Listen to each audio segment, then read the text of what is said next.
வணக்கம் ஜெயஹிந்த். ரெண்டு முக்கியமான சம்பவங்கள் நடந்திருக்கு நம்மளோட நாட்டில். ரெண்டுமே கவலைக்குரிய ஒரு அதிர்ச்சிகரமான சம்பவம் அப்படின்னு பார்க்கலாம். பட் நம்மளுடைய காவல்துறையினர், உளவுத்துறையினர் இவங்க எல்லாருமே சேர்ந்து ரெண்டு மிகப்பெரிய பயங்கரவாத தாக்குதலை தடுத்திருக்கிறாங்க அப்படின்றதான் இதில் இருக்கக்கூடிய நியூஸு. இதில் முதல் இது அப்படின்னு பார்த்தீங்கன்னா, இந்தியாவுடைய இன்டர்னல் செக்யூரிட்டி லேண்ட்ஸ்கேப்பே ஷேக் ஆகிருக்கு அப்படின்னு சொல்லலாம். டெல்லி போலீஸோடைய ஸ்பெஷல் செல், இது உள்துறை அமைச்சகத்துக்கு கீழே வரக்கூடிய நேரடி காவல்துறையோட ஒரு ஸ்பெஷல் பிரிவு. இவங்க மிச்ச மாநில காவல்துறையோட கொஞ்சம் டிஃப்ரெண்ட்டு. அவங்க கூட ஒரு காலத்தில் ஒர்க் பண்ணதுனால சொல்கிறேன். ரொம்பவும் ஹைலி ட்ரெயின்ட் ஆஃபீஸர்ஸ், வெப்பன்ஸாக இருந்தாலும் சரி, இன்டெலிஜென்ஸ் இருந்தாலும் சரி. இவங்க ஐஎஸ்ஐ மற்றும் தாவூத் இப்ராஹிமோட ஒரு கேங்கை சேர்ந்த ஒரு டெரர் மாடியூலை பர்ஸ்ட் பண்ணியிருக்கிறாங்க. 9 பேர் இதில் கைது செய்யப்பட்டிருக்காங்க. டெல்லி மற்றும் மும்பை, நம்மளுடைய தலைநகரங்கள், வர்த்தக தலைநகரத்தில் மிகப்பெரிய லெவலில் குண்டு வெடிப்பு செய்யணும், பயங்கரவாத செயலை செய்யணுன்ற அந்த இன்டென்ஷனோட ஒர்க் பண்ணியிருக்காங்க. இது கடைசி நிமிஷத்தில் தடுக்கப்பட்டு இந்த 9 பேர் கைது செய்யப்பட்டிருக்காங்க அப்படின்றத பார்க்குறோம். அதே மாதிரி நம்மளுடைய நம்பர் 1 புலனாய்வு அமைப்பான என்ஐஏ, நேஷ்னல் இன்டெலிஜென்ஸ் ஏஜென்சி, ஒரு பெரிய ரெய்ட்ஸ் கோஆர்டினேட்டட் ரெய்டு பண்ணியிருக்காங்க. கேரளா, கர்நாடகா மற்றும் தமிழ்நாடில் ஒரே நேரத்தில். இதில் 89,600 ஜெலட்டின் ஸ்டிக்கு மற்றும் 10,500 டெட்டனேட்டர் மலப்புரமில் மட்டுமே இது சீஸ் பண்ணியிருக்கிறாங்க. இது ரெண்டுத்துக்கும் ஒன்றுக்கு சம்மந்தம் இருக்கா அப்படின்னு கேட்டிங்கன்னா அது லேட்டாக தான் தெரிய வரும். பட் ரெண்டுமே ரொம்ப ஒரு சீரியஸான இன்சிடெண்ட் அப்படின்றதில் பார்க்கலாம். இப்போது முதல்ல கேரளா, தமிழ்நாடு, கர்நாடகாவை பற்றி என்ஐஏ ஒரு ப்ரெஸ் ரிலீஸ் கொடுத்துருக்காங்க. இந்த கேஸ் நம்பர் RC01-2026 NIA/KOC. இதில் பார்த்தீங்க அப்படின்னா ஏப்ரலில் 2026 இந்த கேஸை டேக் ஓவர் பண்ணுறாங்க. எந்த மாநில காவல்துறை ஒரு கைது செய்தாலும், ஒரு சம்பவம் நடக்குது, அவங்க எஃப்ஐஆர் போடுறாங்கன்னா அதில் பயங்கரவாதம் சம்மந்தப்பட்ட ஆங்கிள் வந்துச்சுன்னா அந்த கேஸ் பை டிஃபால்ட் என்ஐஏக்கு ஹேண்ட் ஓவர் பண்ணுவாங்க. அதே மாதிரி தான் போன மாதம் கேரளா போலீஸ் இதை இவங்களுக்கு ஹேண்ட் ஓவர் பண்ணுறாங்க. ஹேண்ட் ஓவர் பண்ண பிறகு புலன் விசாரணை நடத்தி அந்த விசாரணைக்கு பிறகு 19 இடத்த ஒரே நேரத்தில் ரெய்டு பண்ணுறாங்க என்ஐஏ. இதில் நிறைய அக்யூஸ்ட் இருக்காங்க. எக்ஸ்ப்ளோசிவ் டீலர்ஸ், அதாவது நம்மளுடைய மைனிங் ஆப்ரேஷன்ஸு, கல் உடைக்கிறதுக்கு, பாறை உடைக்கிறதுக்கெலாம் பயன்படுத்துவாங்க பாருங்களா, அதுக்கு எக்ஸ்ப்ளோசிவ் லைசன்ஸ் உங்கள்கிட்ட இருக்கணும். அந்த லைசன்ஸில் நீங்கள் வாங்கி அந்த பர்பஸுக்கு மட்டும்தான் பயன்படுத்தணுன்ற ரூல்ஸ் எல்லாம் இருக்குது. ப்ளஸ் எக்ஸ்ப்ளோசிவோட மேனுஃபேக்சர்ஸ், இவங்க எல்லா இடத்தையுமே ரெய்டு பண்ணியிருக்காங்க. நிறைய டிஜிட்டல் டிவைசஸ்ஸு, டாக்குமெண்ட்ஸு, ஜெலட்டின் 6 பிடிச்சிருக்காங்க. இதில் 6 பேர் கைது செய்திருக்காங்க. 6 பேரோட அடையாளம் இது வரைக்கும் வெளியில் வரல. ஏன்னா அதில் நிறைய விசாரணைகள் ஃபர்தராக இருக்கிறதுனால. இதில் அவங்க பயன்படுத்தியிருக்கக்கூடிய வார்த்தை கிரேவ் நேஷ்னல் செக்யூரிட்டி இம்ப்ளிகேஷன்ஸ், ரொம்ப மோசமான தேச பாதுகாப்புக்கு எதிராக இருக்கக்கூடிய ஒரு செயல் அப்படின்றது தான். இந்த கேஸோடைய ஸ்டார்ட் எங்கே வருது அப்படின்னு பார்த்தீங்கன்னா, கேரளா போலீஸ் மலப்புரமில் செம்மாடு தலப்பாரா ரோட்டில் ஒரு லாரியை இன்டர்செப்ட் பண்ணுறாங்க. ரெகுலர் சோதனையில் ஒரு லாரியை இன்டர்செப்ட் பண்ணுறாங்க. ஃபரா ஹாலோ பிரிக்ஸ் அப்படின்ற ஒரு ஹாலோ பிரிக்ஸ் நிறுவனத்துடைய லாரி அது. இது எப்போ நடக்குதுன்னு பார்த்தீங்கன்னா February 2026. அந்த லாரியை பிடிச்சி சோதனை செய்த போது 448 பாக்ஸ், அதாவது கிட்டத்தட்ட 89,600 ஜெலட்டின் ஸ்டிக் அதில் இருக்குது. இந்த ஜெலட்டின் ஸ்டிக்கை வச்சு தான் நீங்கள் ஒரு குண்டை வெடிக்கிறதுக்கான வேலையை பண்ண முடியும். அதை தவிர 10,500 நான் எலக்ட்ரிக் டெட்டனேட்டர்ஸ், ஒரு 35 பாக்ஸு, இதுவும் அதில் இருக்குது. இதெல்லாம் நீங்கள் வாங்கணும், நீங்கள் கல்குவாரி நடத்துறீங்க, வாங்கணும்னா இதுக்கு லைசன்ஸ் இருக்கணும், அக்கௌண்டிங் இருக்குது, நிறைய ப்ரொசீஜர்ஸ் இருக்குது. ஆனால் இந்த ஆட்கள் இந்த லாரியில் கடத்திட்டு வந்தவங்ககிட்ட எந்த விதமான ஒரு வேலிட் லைசன்ஸும் இல்லை அப்படின்றத பார்க்குறோம்.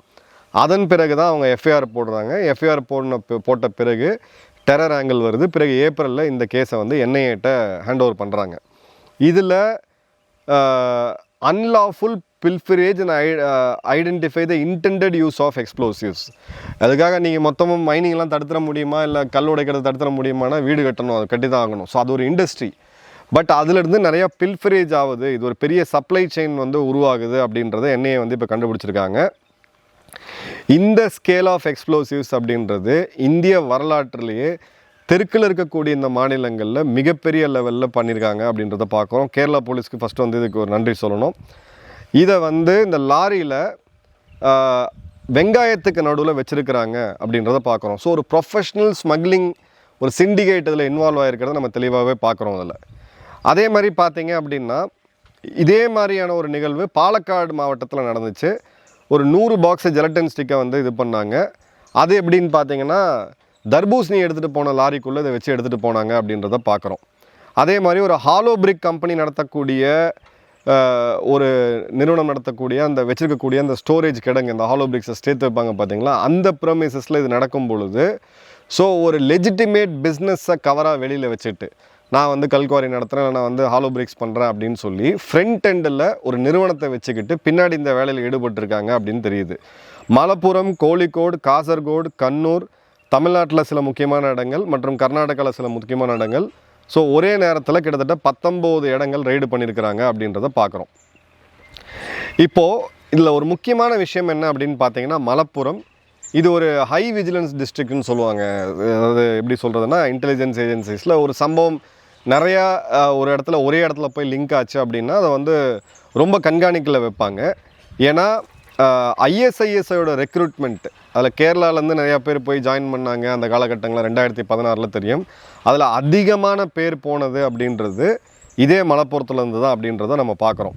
ஸோ என்ஐஏவுடைய சார்ஜ் ஷீட் 2021 8 பேர் இங்கேருந்து போய் சோஷியல் மீடியாவில் ரேடிக்கலைஸ் ஆகி சம்மந்தமே இல்லாமல் சிரியாவில் போய் ஐஎஸ்ஐஎஸ்க்கு போயிட்டு அங்கே சேர்றேன்னு சொல்லிட்டு, உண்மையாக அங்கே இருக்கக்கூடிய ரீசன் பார்த்தீங்கன்னா இவங்களெல்லாம் வந்து அவங்க ஆளுங்களாகவே மதிக்கிறது கிடையாது.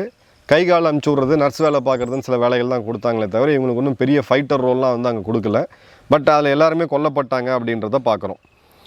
அதன் பிறகு செப்டம்பர் 2022 பிஎஃப்ஐ பேன் பண்ணதை நம்ம பார்க்குறோம். அதுலேயுமே பார்த்தீங்கன்னா ரூட்ஸ் வந்து மலப்புரம், கோழிக்கோடு, காசர்கோடில் அதிகமாக இருந்துச்சு.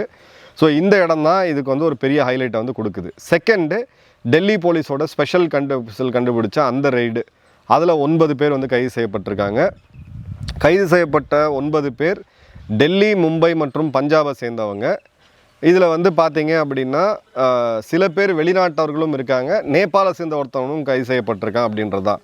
இவங்கக்கிட்ட ஹை அண்ட் பிஸ்டல்ஸ், கை துப்பாக்கிகள், கையெறி குண்டுகள் மற்றும் எக்ஸ்ப்ளோசிவ் மெட்டீரியல்ஸ் வந்து பிடிச்சிருக்காங்க. இது எல்லாமே ஆரிஜின் எங்கே அப்படின்னு பார்த்தீங்கன்னா ஆப்வியஸாக பாகிஸ்தான்லேருந்து தான். ஸோ இவங்களுடைய டார்கெட் என்ன அப்படின்னு பார்த்தீங்கன்னா, கிரிட்டிக்கல் இன்ஃப்ராஸ்ட்ரக்சர், மிக முக்கியமான ரயில் நிலையங்கள், ஏர்போர்ட்ஸ், இந்த மாதிரி இடத்த டார்கெட் பண்ணணும். Security personnel, nuclear facilities, airports, railway station, power plant and prominent religious sites. Religious சைட்டில் ஏதாவது ஒன்று நடந்துச்சு, கோயிலில் ஏதாவது ஒன்று நடந்துச்சுன்னா அது எவ்வளோ பெரிய மத பிரச்சனையை உண்டாக்கும்னு நம்ம எல்லாருக்குமே தெரியும். நியூக்ளியர் பவர் பிளான்ட்டில் ஏதாவது ஒன்று நடந்துச்சு அப்படின்னு பார்த்தீங்கன்னா அது நாட்டில் வந்து எந்த அளவுக்கு நெகட்டிவ் இமேஜை கொண்டு வரும் அப்படின்றது தெரியும். ஸோ பக்காவாக இந்தியாவை அடிக்க வேண்டிய இடத்துல அடிக்கணும் அப்படின்றத இவங்க பிளானாக இருந்திருக்குது. இவங்க வந்து பாகிஸ்தான் பேஸ்ட் ஹேண்ட்லர்ஸ் கிட்ட ரெகுலராக என்கிரிப்டட் ஆப்ஸ் மூலிமா தொடர்ந்து இதில் இருந்திருக்கிறாங்க. அதே மாதிரி இவங்களோட ரெக்ரூட்மெண்ட் பேட்டர்ன் என்ன, இவங்களை யார் ரெக்ரூட் பண்ணாங்க, இவங்களுக்கு ஹவாலா மூலிமா எப்படி பணம் வந்துச்சு, இதெல்லாமே இப்போ அனலைஸ் பண்ணிகிட்டு இருக்காங்க அப்படின்றத பார்க்குறோம். ஸோ எத்தனையோ வருடம் கழித்து மீண்டும் தாவூத் கேங்கோடைய ஸ்டாம்ப் இங்கே வருது அப்படின்றத பார்க்குறோம். தாவூத் இப்ராஹிம் அப்படின்ற பர்சன் இருக்கானா இல்லையான்றது வேறு. இப்போது டி கம்பெனியோட ஃபுட் பிரிண்ட் இங்கே அந்த முத்திரை வந்து ரொம்ப தெளிவாக இருக்கிறத நம்ம பார்க்குறோம். ஏன்னா இவனுங்க 99 மும்பை தொடர் குண்டு வெடிப்பில் ஆரம்பிச்சிருந்தே பார்த்தீங்கன்னா மிகப்பெரிய ஒரு எனேபிள்ஸாக இருந்திருக்கிறாங்க. நல்லா கவனிங்க, இந்த ஆப்ரேஷன் எப்போ நடக்குது அப்படின்னு பார்த்தீங்கன்னா, முகமது சலீம் தோஹா இவனை கைது செய்த இதை பற்றி நம்ம ஏற்கனவே ஒரு வீடியோ போட்டிருந்தோம். இவனை யூஏஇலேருந்து தூக்கிட்டு வந்ததை நம்ம ஏற்கனவே போட்டிருந்தோம். அதுக்கு பிறகு தான் இவனை வந்து கிளியர் கட்டாக கைது செய்கிறாங்க. இதில் ரொம்ப ஒரு கவலை அளிக்கக்கூடிய விஷயம் என்னென்னு பார்த்தீங்கன்னா, சில நேபாளிகளும் இதில் வந்து இன்வால்வ் ஆகிருக்காங்க அப்படின்ற போது இது இந்தியா பாகிஸ்தான் மட்டும் இல்லை, நேபாள் பார்டரையும் இவங்க எஃபெக்டிவாக யூஸ் பண்ணுறாங்க அப்படின்றத நம்ம தெளிவாக பார்க்குறோம். இதுக்கு ஒரு மாதம் முன்னாடி தான் ஐஎஸ்ஐயோடைய பிகே பப்பர் கால்சா இன்டர்நேஷ்னல் அப்படின்னு சொல்லக்கூடிய காலிஸ்தான் பயங்கரவாத அமைப்பை சம்மந்தப்பட்ட 11 பேரை இதே டெல்லி ஸ்பெஷல் போலீஸ் வந்து இது பண்ணாங்க அப்படின்றத பார்க்குறோம். ஸோ கிளியர் கட்டாக இந்த 2 ஈவெண்ட்டுமே ஒரு 24 மணி நேரம் கேப்பில் வந்து எழுது. ரெண்டுமே இந்தியாவுடைய சிட்டிஸை குறி வச்சு ஒரு தொடர் குண்டு வெடிப்பு நடத்தணும் அப்படின்னா, ஏன்னா வந்து உங்களுக்கு 89,000 ஜெலட்டின் குச்சிகள்லாம் பார்த்தீங்கன்னா இது திருடி எடுத்துகிட்டு வராங்கன்னா அதோட ஸ்கேல் வந்து வேறு.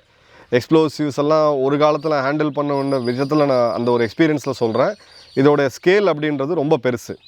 ஒரு மல்டி ஸ்டேட் நெட்வொர்க் வந்து கிளியராக கிராக் ஆகுதை நம்ம பார்க்குறோம். ஸோ ஆப்ரேஷன் சிந்தூருக்கு பிறகு இவங்களுடைய ரிவெஞ்ச் பிளே புக்கில் சர்வதேச நிறுவனங்கள் ஐஎஸ்ஐஎஸ் மற்றும் அல்கொய்தா போன்ற சர்வதேச நிறுவனங்களுடைய பிராண்டிங்கை ஃப்ரண்ட்டில் வச்சு இந்த மாதிரியான சம்பவத்தை இந்தியர்கள் மூலியமாகவே இந்தியாவில் பண்ணிவிட்டு எங்களுக்கும் அதுக்கும் சம்பந்தம் இல்லை, இது எல்லை தாண்டிய பயங்கரவாதம் கிடையாதுன்ற ஸ்ட்ராட்டஜியை எடுப்பாங்கன்றதை நம்ம அன்றைக்கே பேசியிருந்தோம். எக்ஸாக்டாக இப்போ வந்து கிளியர் கட்டாக அதான் வந்திருக்கு அப்படின்றத பார்க்குறோம். ஸோ இப்போ இதில் இருக்கக்கூடிய ஹவாலா நெட்வொர்க், குறிப்பாக கல்ஃப்லேருந்து வரக்கூடிய ரெமிட்டன்ஸு, இது எல்லாமே மிகப்பெரிய லெவலில் ஸ்க்ரீன் பண்ணுறாங்க.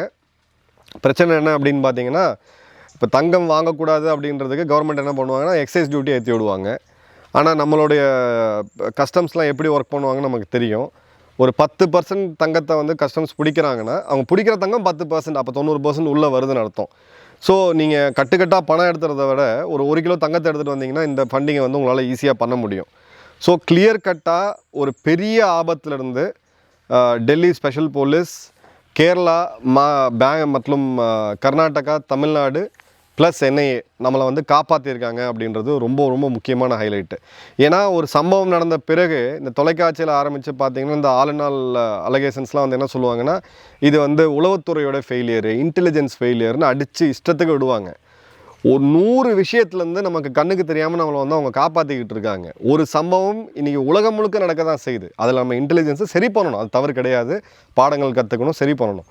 ஆனால் இந்த மாதிரியான சமயங்களில் இந்த பின்னாடி இருந்து திரைமறைவில் வந்து காக்கும் இந்த கண்ணுக்கு தெரியாத கரங்களை கண்டிப்பாக நம்ம வந்து நன்றி சொல்லணும், சல்யூட் பண்ணணும். உங்கள் கமெண்ட்ஸை கமெண்ட் பாக்ஸில் போடுங்க. நன்றி, வணக்கம், ஜெயஹிந்த்.